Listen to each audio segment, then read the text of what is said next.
में मौला कायनात असदुल्लाह शेर खुदा दामादे रसूल हैं। उसी चादर में फातिमा ज़हरा खातून जन्नत, मुस्तफ़ा की राहत, मुस्तफ़ा का सुकून, मुस्तफ़ा का चैन है। उसी चादर में सिब्ते रसूल सरकार इमाम हसन है। उसी चादर में सरकार इमाम अली मकाम इमाम हुसैन है। फिर मेरे नबी फरमा रहे हैं अपने रब की बारगाह में अर्ज़ गुज़ार, ए अल्लाह ये मेरे घर वाले हैं, मैं इनसे मोहब्बत करता हूँ, अली से मैं मोहब्बत करता हूँ, फातिमा मेरी लाडली है, हसन मेरा प्यारा है, हुसैन मेरे दिल का टुकड़ा है। ए अल्लाह मैं इनसे प्यार करता हूँ, तू भी इनसे प्यार कर। बोलो जरा सुभान अल्लाह, बोलिए जरा सुभान अल्लाह। माहौल बनाइए, जलसे का माहौल बनाइए। इंशाअल्लाह बहुत जल्द आपका जलसा खत्म होगा। क्या फरमाया मेरे नबी ने अपने रब की बारगाह में अर्ज़ कर रहे, ए अल्लाह अली मेरा प्यारा है, मेरी बेटी फातिमा ज़हरा मेरी लख्त जिगर है, हुसैन मेरा प्यारा है, हसन मेरा प्यारा है। ए अल्लाह मैं इनसे प्यार करता हूँ, तू भी इनसे प्यार कर। और ए अल्लाह जो इनसे दुश्मनी करे तो उनसे दुश्मनी कर। मेरे नबी ने फरमाया अली मुझसे, मैं अली से, फातिमा मेरी बेटी, मेरी शहजादी, मेरी लख्ते जिगर, मेरी नूरे नजर, हसन मेरा बेटा, मेरा शहजादा, जन्नती फूल है, हुसैन से मैं हूँ, मैं हुसैन से हूँ। यानी मेरा जिक्र हुसैन का जिक्र है, मेरी मोहब्बत हुसैन की मोहब्बत है, मेरी फिक्र हुसैन की फिक्र है, मेरी दुश्मनी हुसैन की दुश्मनी है, हुसैन की दुश्मनी मेरी दुश्मनी है, हुसैन से अदावत मेरी अदावत है। मेरे नबी ने फरमाया मैं हुसैन से, हुसैन मुझसे है। मतलब ये है कुरान की आयतें मैं पढ़ूंगा, उसकी तफसीर मेरा बेटा हुसैन करेगा। मेरे नबी ने फरमाया हुसैन मुझसे है, मैं हुसैन से हूँ। यानी हदीस पाक के अल्फाज मेरी जबान से निकलेंगे, लेकिन हदीस की तशरीह मेरा बेटा हुसैन करेगा। इसलिए कि मेरा जिक्र हुसैन का जिक्र है, मेरी फिक्र हुसैन की फिक्र है। अल्लाह अल्लाह। अब रब फरमाता है, रब फरमाता है कि अल्लाह ने इनको पाक कर दिया।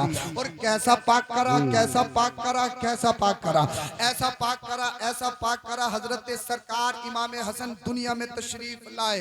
अब ये दुनिया का कायदा है, सिस्टम है, अगर किसी औरत के यहाँ पर बच्चे को जन्म हो, बच्चे की विलादत हो, तो औरत के लिए अल्लाह की तरफ से छूट है कि वो उसी वक्त नमाज नहीं पढ़ सकती।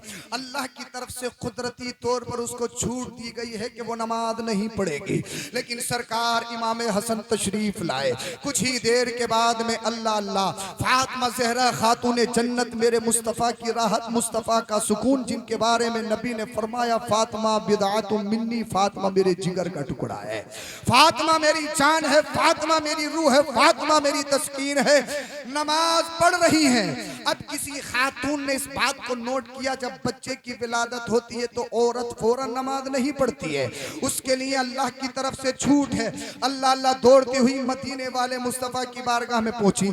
या रसूल अल्लाह, कुदरती तौर पर नेचुरल ये हर औरत में पाया जाता है, जब बच्चे का जन्म हो, बच्चे की विलादत हो, तो वो नमाज नहीं पढ़ सकती। मगर हमने देखा तुम्हारे बेटी के घर में एक शहजादा आया है, इमाम हसन तशरीफ लाए हैं, मगर कुछ ही देर के बाद में नमाज का वक्त हो गया। आपकी लख्त जिगर नूर नजर हजरत फातिमा नमाज पढ़ रही हैं। अल्लाह करे समझ में आ जाए, बोलिए जरा सुभान अल्लाह। हजरत फातिमा ज़हरा नमाज पढ़ रही है। अल्लाह अल्लाह। मेरे नबी ने शाद फरमाया, ए खातून मेरी बेटी को और बेटियों की तरह मत समझना, जब से दुनिया बनी है दुनिया कायम रहेगी, ना जाने दुनिया में कितनी औरतें आई और आती रहेंगी, सबका सिस्टम, सबका निजाम अलग है, मगर मेरी बेटी फातिमा ज़हरा खातून जन्नत को दीगर खवातीन की तरह मत समझना।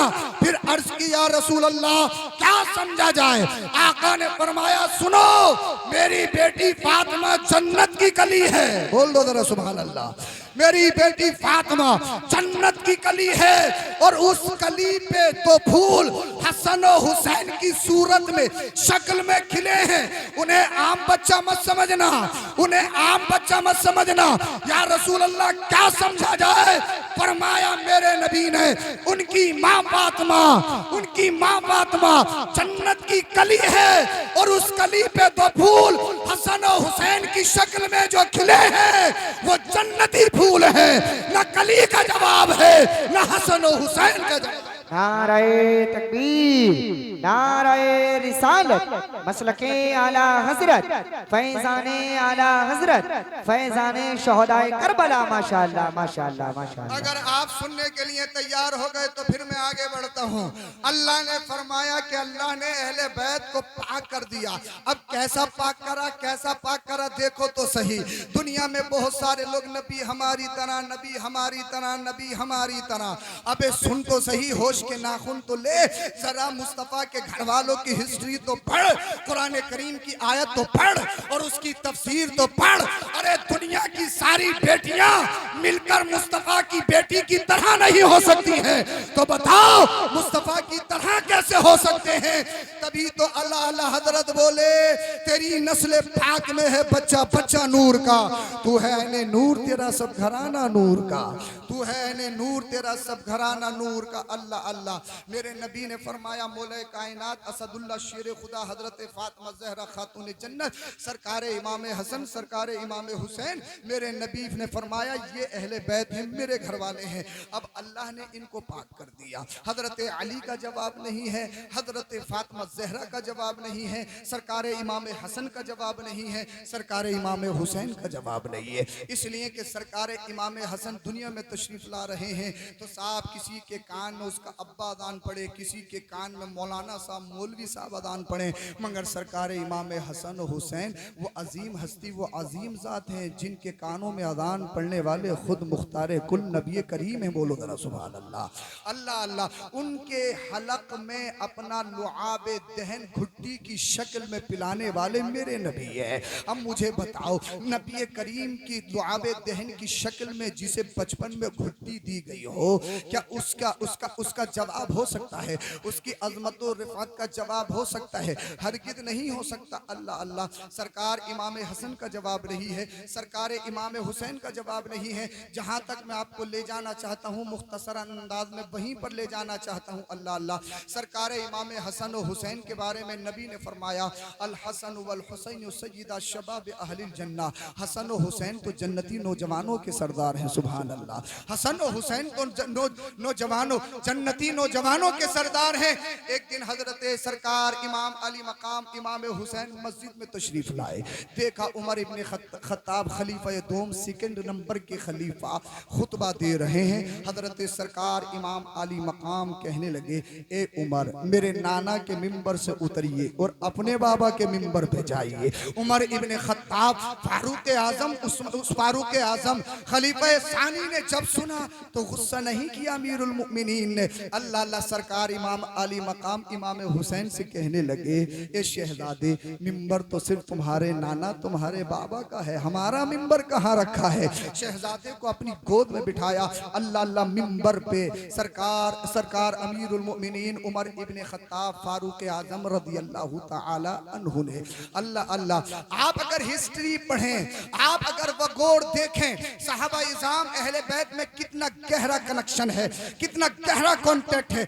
आज के बहुत सारे लोग सहाबा और अहले बैत में फर्क करते हैं और अहले बैत की मोहब्बत की आड़ में सहाबा की शान में वो बकवास बकते हैं। जरा होश के नाखुन ले, कान खोल के सुने मेरे भाई। हमेशा हमें इस दुनिया में नहीं रहना है, दुनिया से जाना, अल्लाह को मुंह दिखाना है, रसूलुल्लाह को मुंह दिखाना है। वो सहाबा जिन्होंने नबी की अजमत और नबी के दीन को बचाकर हम तक पेश किया है, और सहाबा में और अहले बैत में कितना गहरा और कितना गहरा ताल्लुक है। मौला कायनात असदुल्लाह शेर खुदा हैदर कर्रार दामाद रसूल जब बसरा पहुंचे तो किसी ने पूछा, हुजूर हमने सुना है कि नबी ने आपको डायरेक्ट खलीफा बनाया था, लेकिन आप पर जबरदस्ती सैयदुना सिद्दीक अकबर ने आपसे मुसल्ला छीन लिया। मौला कायनात असदुल्लाह शेर खुदा को गुस्सा आ गया और इरशाद फरमाने लगे, अरे नादान, अगर मेरे नबी मुझे नामजद खलीफा लिख देते तो दुनिया में किसी में इतनी हिम्मत है कोई मुझे मुसल्ले से हटा देता? बोल दो जरा, बोलिए जरा, बोलिए। अल्लाह करे आपकी समझ में आ जाए। क्या फरमाया मौला कायनात ने? मौला कायनात से पूछा गया हुजूर हमने सुना है कि आपको डायरेक्ट खलीफा बनाया गया था। नबी के विसाल के बाद नबी ने लिखा था, नबी ने फरमाया था अली मेरे खलीफा होंगे, अली सबसे पहले खलीफा है। अल्लाह अल्लाह बोले कायनात ने इरशाद फरमाया अगर मेरे नबी ने मुझे खलीफा बनाया होता तो क्या कोई मुझसे खिलाफत छीन सकता था? क्या कोई मुझसे मुसल्ला छीन सकता था? अगर मेरे नबी ने मुझे खलीफा बनाया था तो क्या अली सिद्दीक अकबर के हाथों में हाथ दे सकता था? अगर मेरे नबी ने डायरेक्ट मुझे खलीफा बनाया होता तो क्या अली उमर इब्ने खत्ताब के हाथों में हाथ और उनसे बैत कर सकता था? हरगिज़ नहीं। अब बहुत सारे लोग कहते हैं सब मजबूरी मजबूरी मजबूरी मजबूरी मजबूरी। अरे जनाब कैसी बात कर रहे हो? मजबूरी कह के तो ये खुद मौला अली की शान में तौहीन है। यहाँ मजबूरी पे फैसले नहीं होते हैं।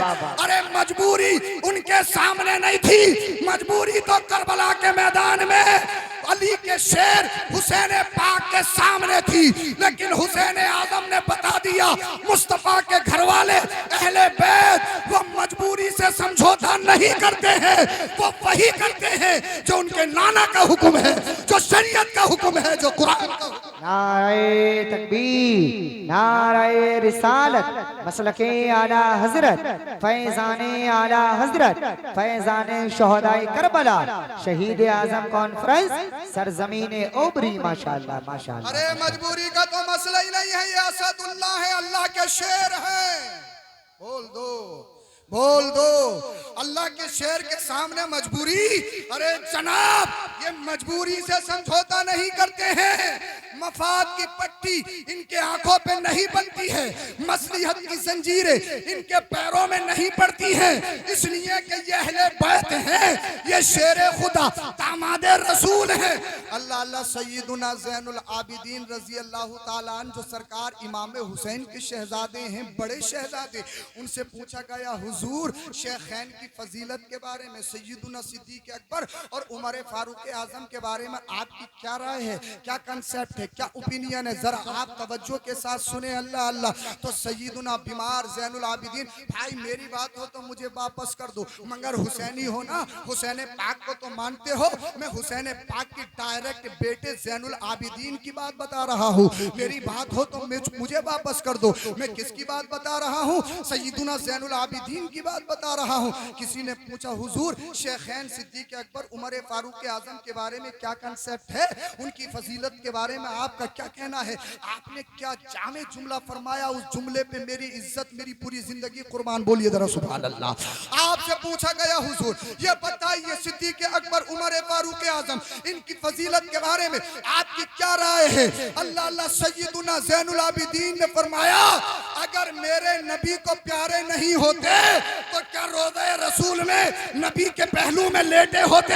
एक तरफ सिद्दीक लेटा है, एक तरफ उमर लेटा है, तो ये बात है, ये बात दलालत कर रही है इस बात पे अगर मेरे नबी को पसंद नहीं होते तो ना सिद्दीक वहां लेटे होते, अगर नाना को पसंद नहीं होते तो ना उमर वहां लेटे होते। सिद्दीक भी लेटे हैं, उमर भी लेटे हैं, तो मतलब ये है ये मुस्तफा की पसंद है, जब मुस्तफा की पसंद है तभी तो लेटे हैं। नारे तकबीर, नारे रिसालत, मसलके आला हजरत, फैजाने आला हजरत, फैजाने शोहदाए करबला, फैजाने असीराने करबला जिंदाबाद। माशाअल्लाह अगर माशाअल्लाह जनाब किताबें माशाअल्लाह। पढ़ो, हिस्ट्री पढ़ो तो कुछ समझ में आए ना। जब इंसान अकल के घोड़े दौड़ाने लगता है तो समझ लो उसकी अकल मफलूज होने लगती है। जनाब मेरी जात आगे नहीं है, शरीयत आगे है, मैं आगे नहीं हूँ, लेकिन आज के दौर में लोगों का मिजाज बन चुका है जो मेरी तबीयत के मुताबिक है तो मुझे अच्छा लगता है, और जैसे ही मेरी तबीयत के खिलाफ बात हुई तो लोग हीले बहाने बनाने लगते हैं कि साहब ये बात ठीक नहीं बना रहे हैं। जनाब अपनी जात की बात आए तो जात मत देखो, इसलिए कि दुनिया में हमेशा हमेशा नहीं रहना है, अल्लाह को मुंह दिखाना है, रसूलुल्लाह को मुंह दिखाना है। अगर आप वाकई सच्चे पक्के हुसैनी हो तो हुसैनी किरदार और हसन पाक इमाम हुसैन पाक की जिंदगी के जो शोबे हैं उनका जो लाइफ स्टाइल है वही लाइफ स्टाइल आपको इख्तियार करना होगा। अल्लाह अल्लाह सरकार इमाम ज़ैनुल आबिदीन रजी अल्लाह ताला अन्हु ने फैसला फरमा दिया और आपने सुन भी लिया। कौन है अहले बैत? मेरे नबी के घर वाले हैं अहले बैत। सरकार इमाम हसन रजी अल्लाह ताला अन्हु ने इसी उम्मत को बचाने के लिए, नाना की उम्मत को पार लगाने के लिए इख्तिदार पर लात मार दी, कुर्सी पर लात मार दी, सत्ता पर लात मार दी। जब यजीद पलीद तख्त नशी हुआ, सबसे पहले उसने मदीना शरीफ को एक खत लिखा गवर्नर के पास कि जल्द अज जल्द हुसैन इब्ने अली, अब्दुल्ला इब्ने जुबैर, अब्दुल्ला इब्ने उमर से जल्द अज जल्द बैत ली जाए, इसलिए कि अगर इन तीनों ने बैत नहीं ली तो फिर हमारी इख्तिदार, हमारी कुर्सी छीन सकती है। अल्लाह अल्लाह यजीद पलीद का खत जब मदीना शरीफ के गवर्नर के पास पहुंचा, सरकार इमाम हुसैन को बुलाया गया, सरकार इमाम हुसैन को वो खत दिखाया गया। सरकार इमाम आली मकाम इमाम हुसैन पाक